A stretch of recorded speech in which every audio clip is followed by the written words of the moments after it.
یہاں پر اس شعر میں شاعر اسی بات کی طرف اشارہ کرتے ہوئے کہتے ہیں کہ ہو سکتا ہے اس کے خزانے کا اثر ان پھولوں پر موجود زردانوں میں، جو زرد رنگ کے دانے ہوتے ہیں نا باریک باریک سے، وہ جو پھول کے اندر گولڈن کلر کے دانے ہوتے ہیں اس کو کہہ رہے ہیں.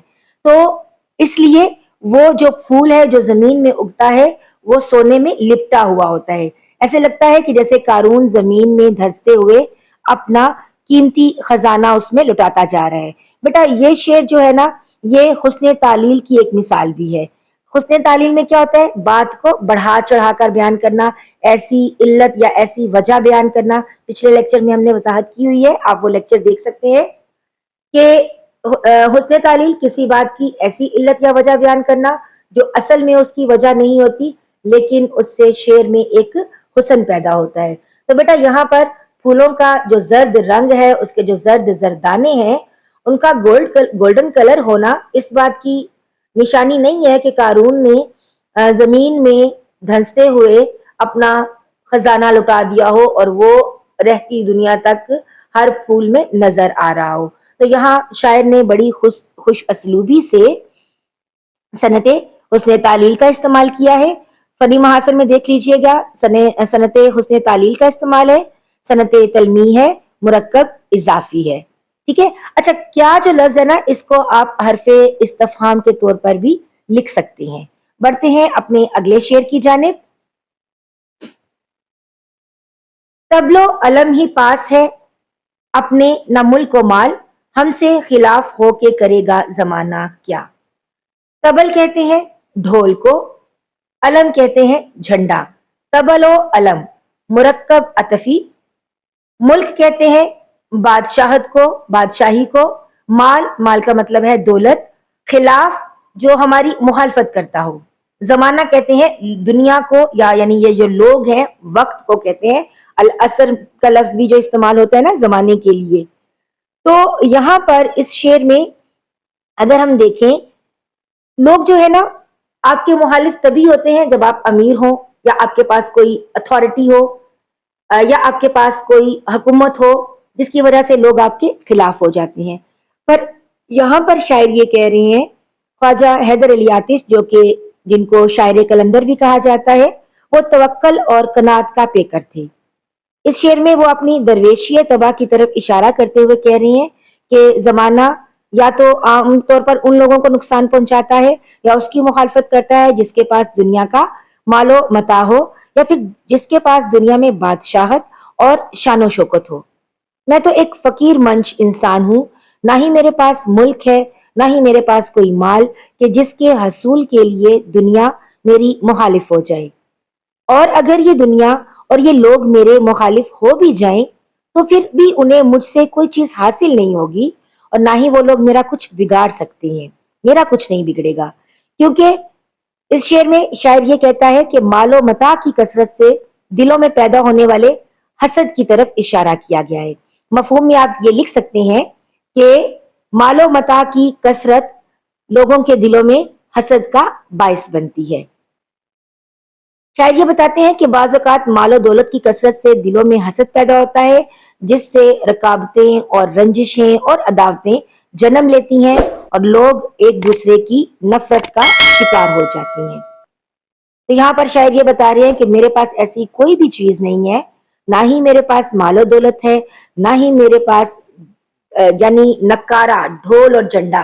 دیکھیں پرانے زمانے میں تبل اور جھنڈا جو ہے نا، وہ جب حکومتیں دوسرے لوگوں کے ساتھ جب لڑائی جھگڑا کرتی تھیں، تو جب وہ دوسرے ملک کے اوپر، دوسرے علاقے کے اوپر قبضہ کرتی تھیں تو وہ اپنا جھنڈا وہاں پر گاڑ دیتی تھی، جس سے پتہ چل جاتا تھا کہ اب فلاں کی حکومت آ گئی ہے.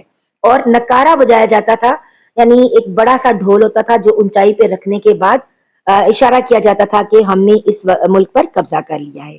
بڑھتے ہیں اپنے اگلے شعر کی جانب. چاروں طرف سے صورت جانا ہو جلوہ گر، دل صاف ہو تیرا تو آئینہ خانہ ہے کیا. اس شعر کا مفہوم کچھ یوں ہے کہ اگر انسان کا دل صاف ہے تو اسے ہر طرف اپنے رب کا جلوہ دکھائی دیتا ہے. مشکل الفاظ دیکھ لیتے ہیں. جلوہ گر یعنی نظر آنا، ظاہر ہونا.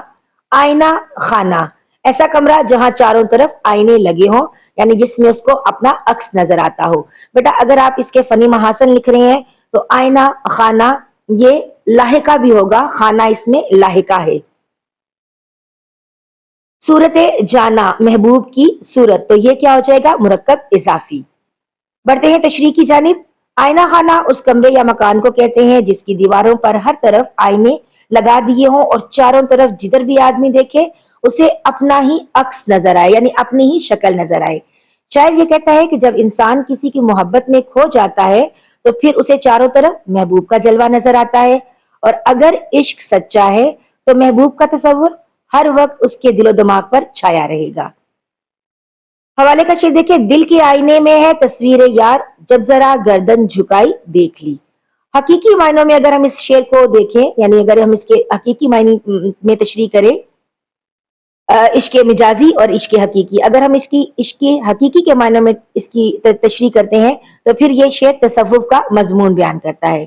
انسان اپنے دل کو گناہوں کی آلودگی سے پاک کر کے ذکر کی مٹی سے خوب چمکا لے تو پھر وہ انوار و تجلیات کا مرکز بن جاتا ہے اور اسے اللہ کے جلوے ہر طرف نظر آتے ہیں۔ کائنات کے ذرے ذرے میں اللہ تعالیٰ کے نور کا ظہور دکھائی دیتا ہے۔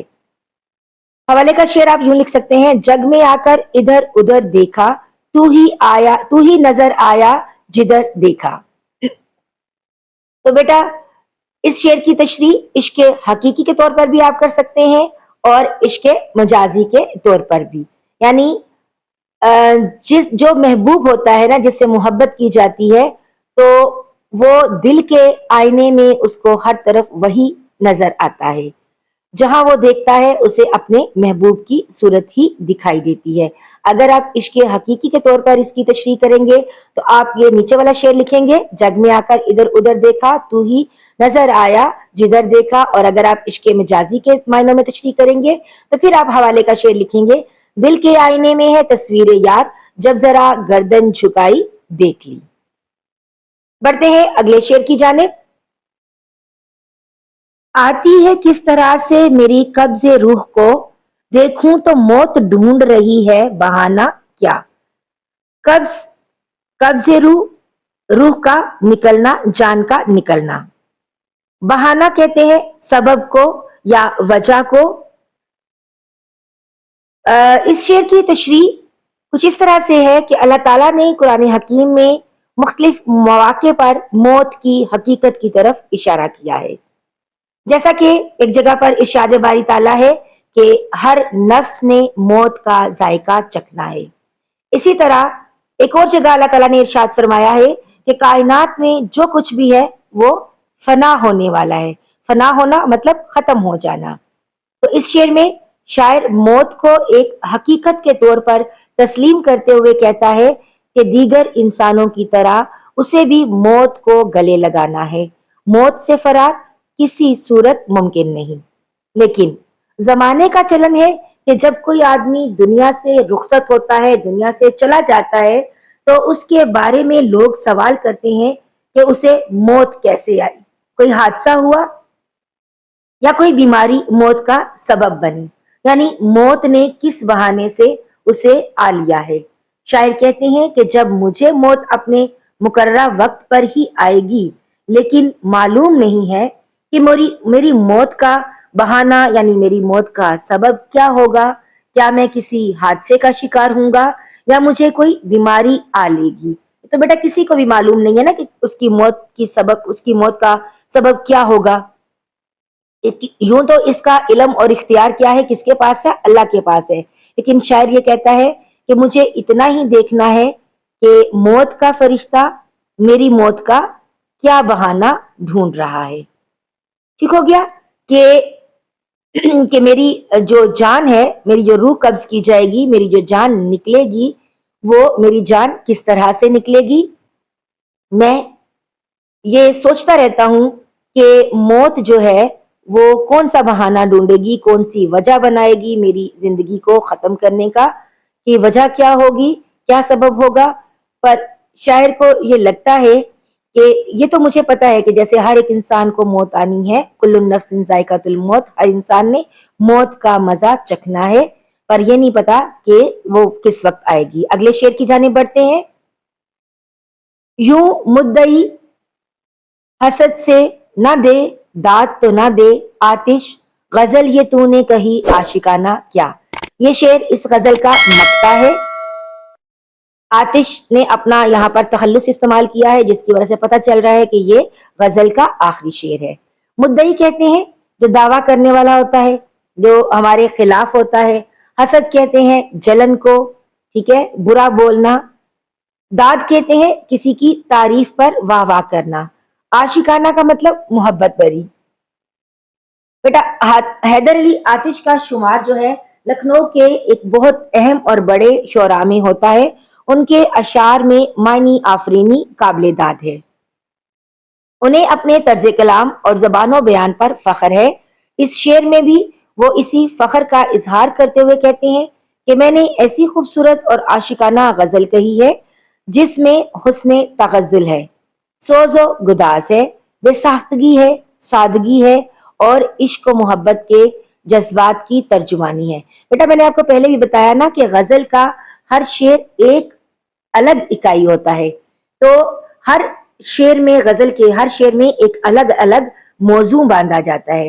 اس شعر میں شاعر یہ کہہ رہے ہیں کہ اب اگر کوئی میری مخالفت کرتا ہے نا، اور میری مخالفت کرتے ہوئے میری غزل کو داد نہیں دیتا، یعنی اس کی تعریف نہیں کرتا، تو اسے حسد کے سوا اور کیا کہا جا سکتا ہے. بیٹا حیدر علی آتش کے زمانے کے دوسرے بڑے جو شاعر تھے نا، اس وقت کے جو دوسرے شاعر بڑے تھے، ان کا نام تھا امام بخش ناسخ.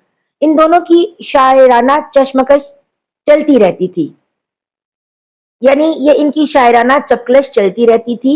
اس شعر میں بھی آتش نے مدعی کا لفظ جو استعمال کیا ہے نا، وہ امام بخش ناسے کے لیے استعمال کیا ہے کہ اے آتش تیری اس عاشقانہ غزل پر اگر تیرا ہم اثر شاعر امام بخش ناسے داد نہیں دیتا تو اس کی وجہ ایک ہی ہو سکتی ہے کہ وہ تیری غزلیات سے یا تیری شہرت سے حسد کا شکار ہے، جلن کا شکار ہے، اور اس کی وجہ حاسدانہ پن ہے. تو بیٹا یہاں پر ہماری آج کی غزل اختتام پذیر ہوتی ہے. اگلے لیکچر میں ہم انشاءاللہ اس غزل کے مشقی سوالات جو ہیں وہ مکمل کرنے کی کوشش کریں گے.